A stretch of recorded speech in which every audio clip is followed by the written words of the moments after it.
더마카와 함께 시선 집중의 문을 열겠습니다. 어서 오세요. 네, 안녕하세요. 더마카입니다. 오늘도 삐딱선 정신에 입각해서 주요 뉴스 챙겨 드릴 텐데요. 내가 왕이 될 상인가 님이 촌설님들 반갑습니다. 간밤에 안녕들 하셨나요? 제이비 안녕하셨습니까? 그 인사를 전하는 이유가 있는 것 같은데 그건 잠시 후에 뉴스로 전해드리겠습니다. 아닌데. 제이비 컨디션 때문에 물어본 건데요. 그래요? 만일하님, 오늘 처음 들어왔습니다. 네. 10명 모아보겠습니다. 그 호기, 패기 좋습니다. 좋아요. 만일하님 며칠 걸리는지 보겠습니다.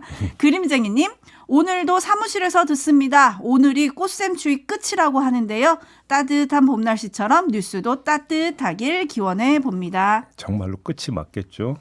제가 몇 년도인지는 기억을 못 하겠는데 4월에 눈 내렸던 적이 있었거든요. 4월이요? 예, 그때 난리가 난 적이 있었었는데 어허. 고속도로랑 이런데 네. 정말 끝이길 바라겠습니다. 네, 저는 3월에 폭설이 내렸던 거는 기억이 나는데 네. 4월은 기억이 안 나는데 3월 말인데 아직도 이렇게 춥다는 게 조금 그래요. 그렇죠? 그러니까요. 봄꽃도 많이 폈던데 빨리 봄이 왔으면 좋겠습니다. 네.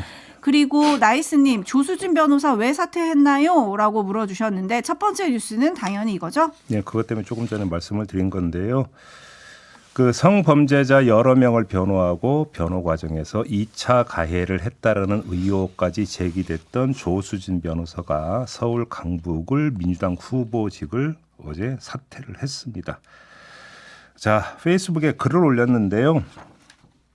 변호사로서 언제나 의뢰인을 위해서 최선을 다했는데 국민들께서 바라는 눈높이와는 달랐던 것 같다.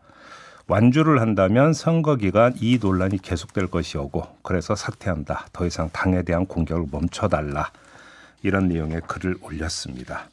자, 이래서 조수진 후보를 둘러싼 논란은 일단은 후보직 사퇴로 정리가 되겠는데 그 다음 문제가 뭐겠습니까? 그럼 후보를 어떻게 할 것인가? 바로 이 문제 아니겠습니까? 네. 거기다가 후보 등록 마감이 바로 오늘이거든요. 그렇죠. 오늘 오후 6시까지입니다. 네, 자, 이 문제를 어떻게 할 것인가라고 하는 것을 민주당한테 물어볼 게 아니라 제가 볼 때는 이재명 대표한테 물어봐야 된다. 왜 그러느냐? 이제는 뭐 경선할 시간도 없으니까요. 지난 19일에 최고위원회에서 이 후보자 추천 의결 및 인준 제반 사항, 후보자 자격 심사 제반 사항 등등에 대한 권한을 이재명 대표에게 일임을 했습니다. 그렇기 때문에 이제 뭐 절차 시스템 이런 문제가 아니라 시스템이 뭐냐? 그냥 이재명 대표의 결정이다.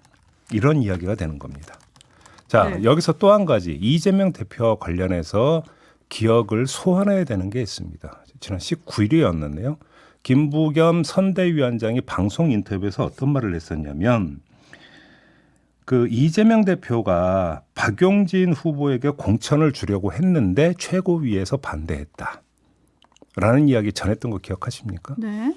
자, 만약에 그 김부겸 선대위원장이 전한 이 내용이 사실이라면 이재명 대표가 어떤 선택을 할지는 대충은 가늠해 볼 수 있는 거 아니겠습니까? 그렇죠? 이미 그때 그냥 박용진 의원에게 공천을 주려고 했다고 하면 자, 오늘 하루에 벌어질 상황에서는 상황 논리상으로 놓고 보면 더더군다나 다른 선택지가 없다고 봐야 되는 거잖아요. 현실적으로 무공천 아니면 박용진 공천 이 둘 외에 다른 선택지를 지금 찾기가 쉬울까요? 근데 조금 전에 올라온 한 뉴스를 보면요. 안규백 전략공천위원장이 아마 오늘 다른 라디오 인터뷰에서 인터뷰를 한 내용인 것 같은데요. 네. 이렇게 얘기를 합니다. 이미 경선에서 2번의 기회를 준 후보한테 다시 3번의 후보를 준 기회는 단 한 번도 없었다. 그런 차원에서 접근해 봤을 때 일반적으로 주는 경우는 드물다. 이렇게 이야기를 할 수 있겠다. 그리고 어젯밤에 이런저런 후보들에 대해서 지도부가 좀 논의를 했던 거는 사실이다. 고민을 했던 건 사실이다. 이미 준비된 후보들을 가지고 이게 어떤 경우가 됐든지 간에 이길 수 있는 후보를 내보내야 되기 때문에 오전에 바로 결정을 해서 오후에 등록을 하게 하겠다. 그래, 박용진은 아니다. 이런 얘기인 것 같은데요? 그러니까요. 제가 이제 그 얘기도 마저 전해드리려고 했는데 지금 안규백 전략공천관리위원장 이야기는 박용진 의원에 대해서 부정적인 거잖아요. 네. 그런데 제가 조금 전에 정권을 누가 갖고 있느냐? 이재명 대표가 갖고 있다는 이야기를 했습니다. 지금은 그러니까 이재명 대표가 시스템이다라는 얘기를 그래서 한 겁니다. 그렇죠? 네. 이 점을 지금 이제 강조해서 봐야 되는 거고요. 이 부분은 있어요. 뭐냐면 조금 전에 전해드린 대로 조수진 변호사가 후보직 사퇴를 선언한 게 정확하게 얘기를 하면 오늘 새벽 0시 46분경이었습니다. 네. 그러니까 안규백 위원장 그 이야기대로 그 지도부에서 논의했을 가능성은 있어요.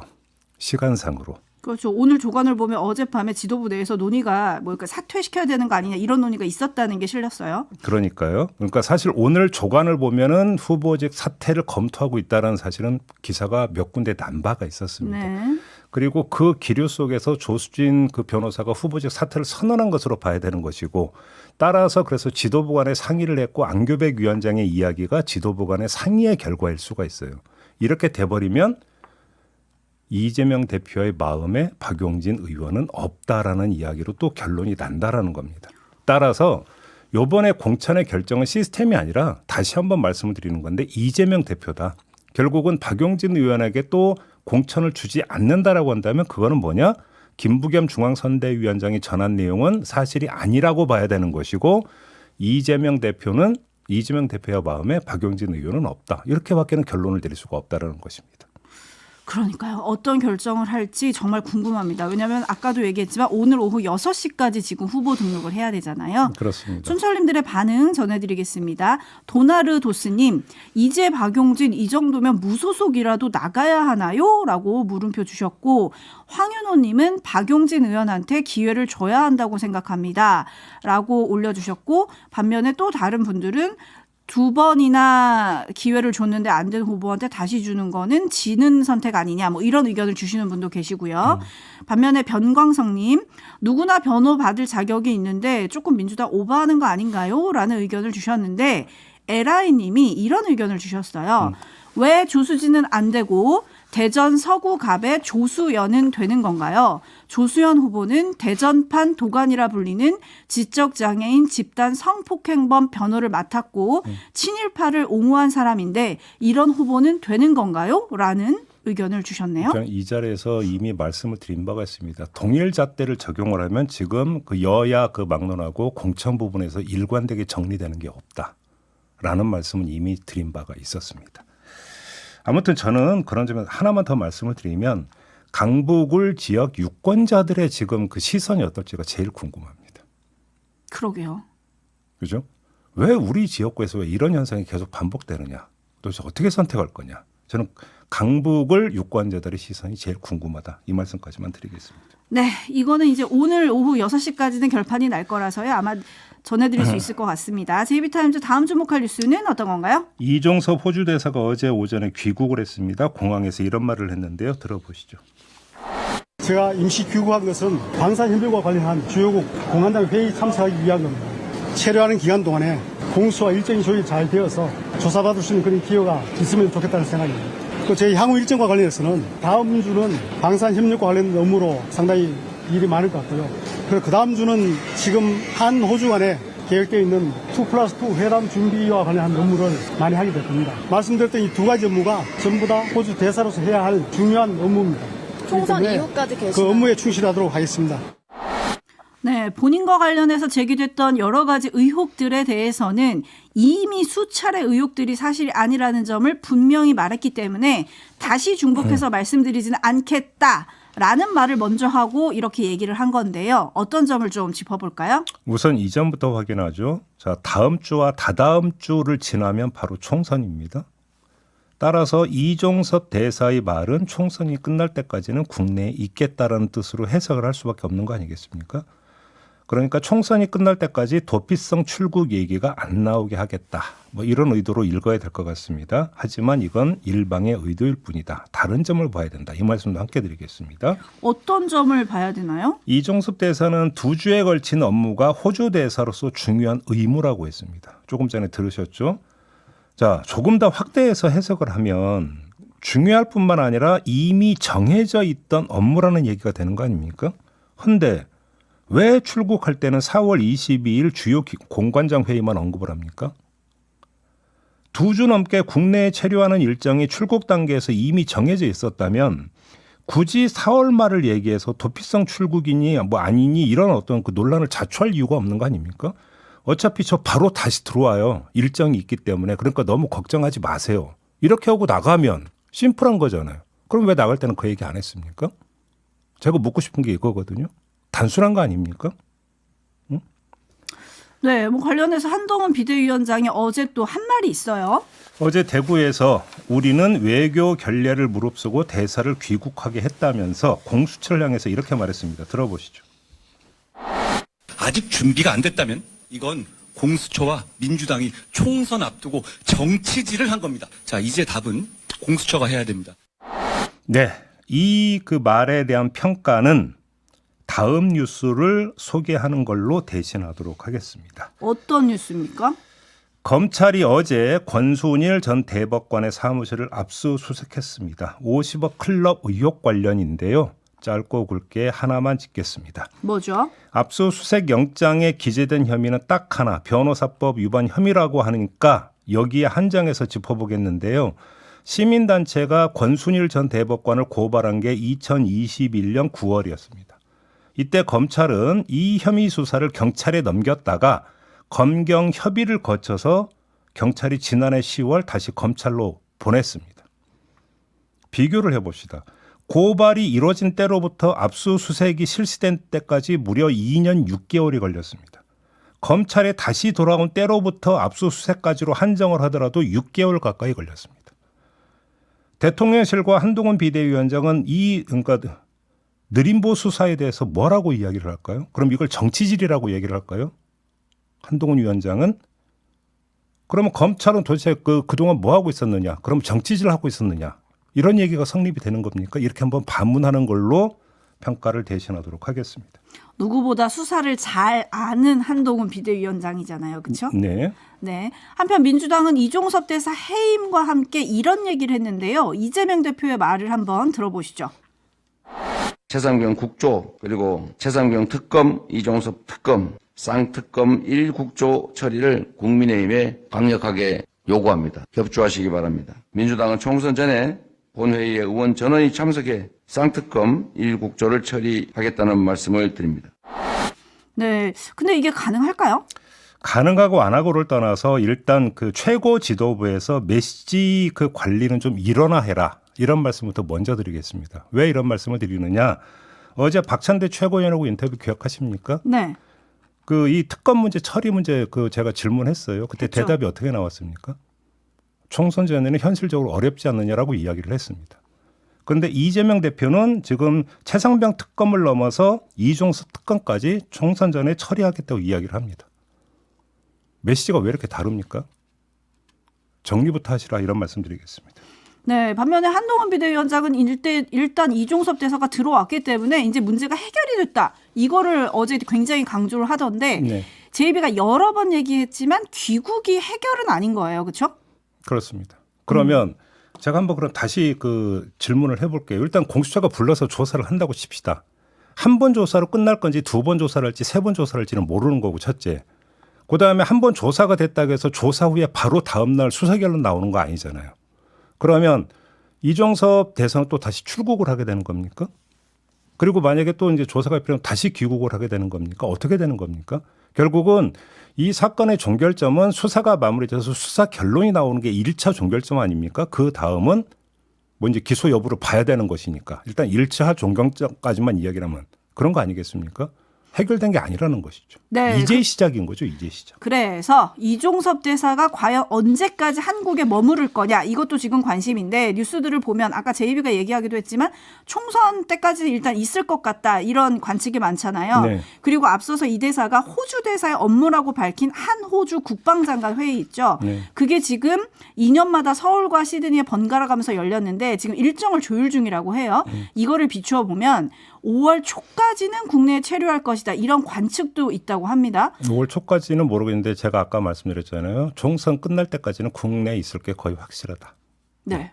근데 반면에 오히려 현지에서 협의해야 할 대사가 자리를 너무 많이 비우는 거 아니냐. 뭐 이런 얘기도 있다고 하는데 어쨌든 초미에 관심이 됐습니다. 총선판에 가장 큰 변수가 등장한 게 아닌가 싶은데 그린님 선거에서 훌륭한 사람들이 정책으로 경쟁하는 모습 보고 싶습니다. 좋은 말씀이십니다. 제이비타임즈 다음 주목할 뉴스는요? 서울중앙지검 반부패 수사 일부가 대선을 앞두고 의도적 허위 보도로 윤석열 후보의 명예를 훼손했다는 혐의로 이진동 뉴스버스 대표의 휴대전화를 지난해 12월 압수해서 포렌식을 했고요. 2달 뒤에 이걸 돌려줬습니다. 헌데 이진동 대표가 나중에 알게 된 사실이 있었다고 합니다. 서울중앙지검 검사가 서울중앙지검 디지털 포렌식 팀에 발송한 공문이 있는데 이 공문에서 휴대전화 전체를 복제한 이미지 파일과 사건과 관련이 있는 전자정보만 선별하여 복제한 파일, 이 두 개의 파일을 모두 업무관리 시스템에 등록해서 보존하라고 체크를 했다는 겁니다. 이에 따라서 휴대전화 전체를 복제한 이미지 파일까지 검찰 디지털 수사망 디넷이라고 부른다고 하는데요. 이 디넷에 올라가 있었다는 겁니다.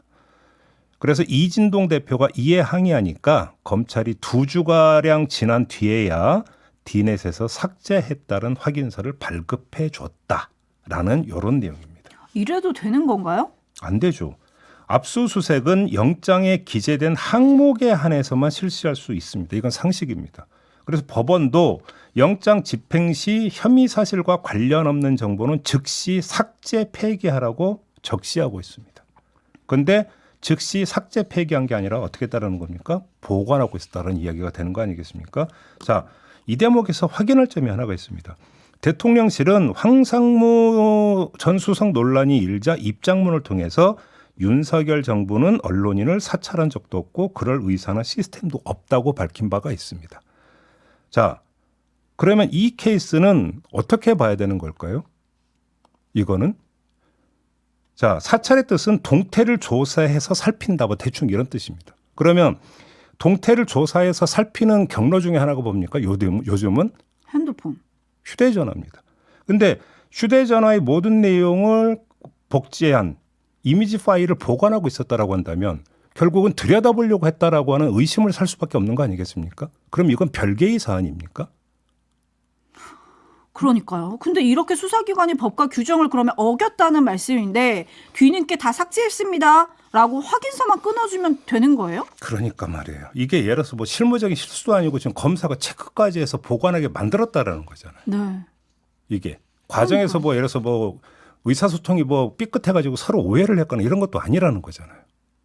이거 어떻게 그럼 이걸 그러니까 받아들여야 되겠습니까? 이걸. 오히려 이거는 검찰이 대국민 입장문을 내야 되는 거 아닌가요? JB타임즈 다음 주목할 뉴스는 어떤 겁니까? 네, 짧게 전해드려야 될 것 같은데요. 경북 포항에서 2017년 11월 15일 규모 5.4의 지진이 발생했던 거 기억하시죠? 네. 이듬해 2월 11일에도 규모 4.6 여진이 발생했었습니다. 지진 원인은 지열 발전과 관련한 지하 천공 및 시추, 이걸로 지금 법원은 판단을 했는데 이후 포항 시민들이 집단 소송을 냈는데요. 원고 수가 모두 45만 명에 달한다고 밝혔습니다. 와. 어디서? 포항 지진 범시민 대책본부가 어제 기자회견을 열고 이렇게 밝힌 겁니다.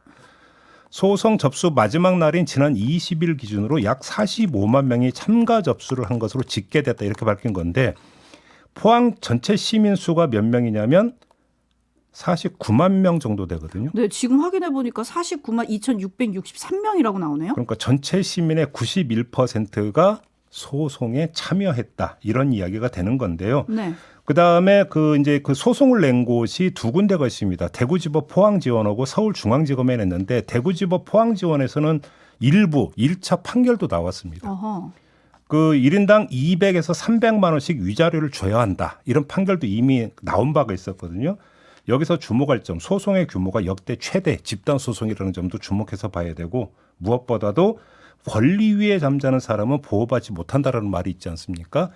이것이 아니라고 하는 것들을 보여준 사례다. 이렇게 정리해서 말씀을 드려야 될 것 같습니다. 네. 여기까지 진행을 하죠. 더마카 수고하셨습니다. 고맙습니다.